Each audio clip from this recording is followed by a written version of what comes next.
19 ans, je suis né à Paris et j'ai grandi en Seine-et-Marne. Je suis actuellement étudiant en L2 dans une université de sciences humaines et je suis ici pour expliquer pourquoi est-ce qu'il y a des gens qui se détournent de la gauche et qui commencent à adopter des points de vue dits droitards. Donc du coup, je suis issu d'une famille, on est français de souche entre guillemets, même si le terme peut gêner. Ma famille est française sur genre les 1000 dernières générations. Mes parents, d'une manière générale, sont ce qu'on appelle des boomers. Et du coup, ils ont pris de plein fouet le grahamisme de la gauche hippie en gros. Donc du coup, il y avait quand même certaines idées qui étaient restées. Après, mon père est un médecin qui travaille sur le terrain depuis maintenant une trentaine d'années, donc il a eu le temps de se confronter à la réalité des banlieues françaises et puis d'assimiler certains trucs.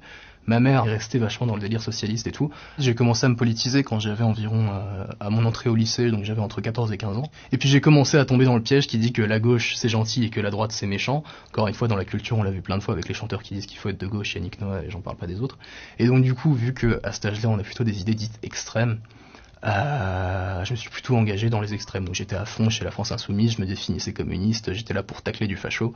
C'était l'âge en fait. Et puis je me posais pas de questions, je remettais pas en cause la vérité qu'on me donnait parce que pour moi c'était forcément vrai. J'allais aux apéros de la France Insoumise, je militais sur Facebook, j'ai un ami, c'était un témoin de Jéhovah. Il appelait les gens directement et il disait « Bonjour, vous avez entendu parler du programme du camarade Jean-Luc Mélenchon parce qu'il est vraiment très gentil ». Donc c'était une forme de militantisme qui était vraiment agressive et moi j'étais totalement là-dedans parce que je me sentais appartenir à une communauté et à une forme de révolution, même si c'était une grosse blague au final.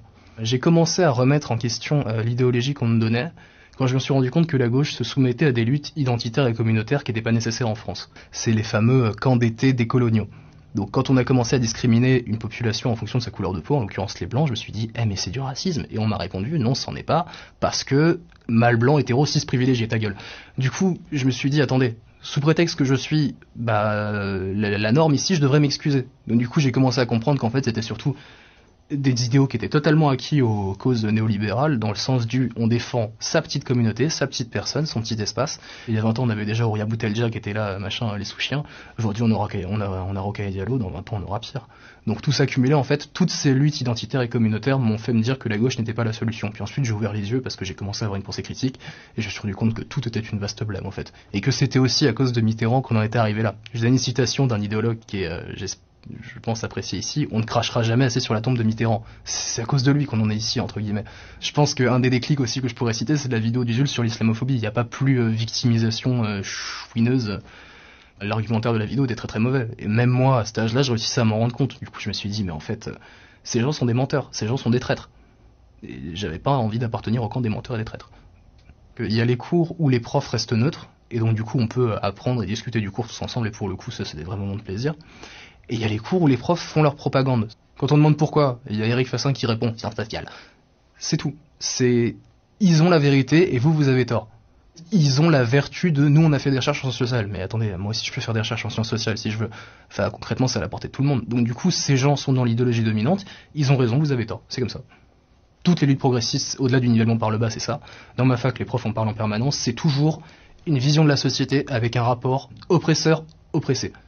Donc si vous avez de la chance, vous êtes un oppressé, et si vous en avez pas, vous êtes un oppresseur. Donc évidemment, je suis encore une fois le mâle blanc hétéro cis machin bidule. En fait, concrètement, non, les choses peuvent pas marcher comme ça parce qu'on peut pas inventer un coupable imaginaire à toutes ces causes en transposant des problèmes personnels en les faisant passer pour des faits sociaux et dire ah bah tiens, on a un coupable à exterminer. Parce que il y a beaucoup de haine derrière ça aussi, je pense. Mais j'avais une professeure pendant un semestre de ma deuxième année de licence qui était là pour l'idéologie. On avait une matière qui s'appelait Géographie des Nords, qu'on aurait pu appeler socio-gauchisme ou bien pensance industrielle, ou simplement le marxisme pour les nuls en fait.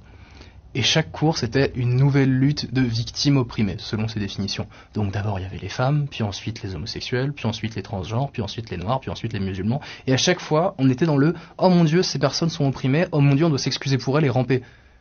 Je le dis comme ça, jamais je m'excuserai de ce que je suis, parce que je suis quelqu'un de droit dans mes baskets.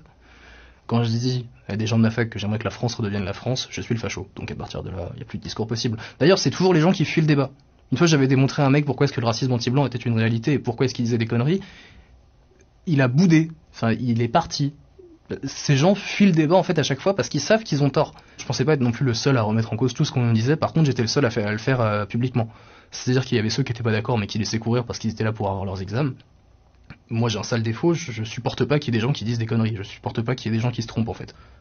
C'est peut-être un sentiment chrétien qui fait qu'on a envie d'aider les gens, mais concrètement, je remettais en question ce que disaient certains profs parce que je me disais, c'est juste pas possible. Et donc du coup c'est pour ça que je me fichais auprès de certains, et que j'étais el famoso facho.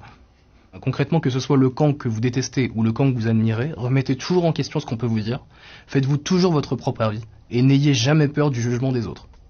Ayez un esprit critique, ne mentez ni à vous ni à vous-même, et si vous êtes trop lâche ou alors trop flemmard pour exposer vos idées, taisez-vous.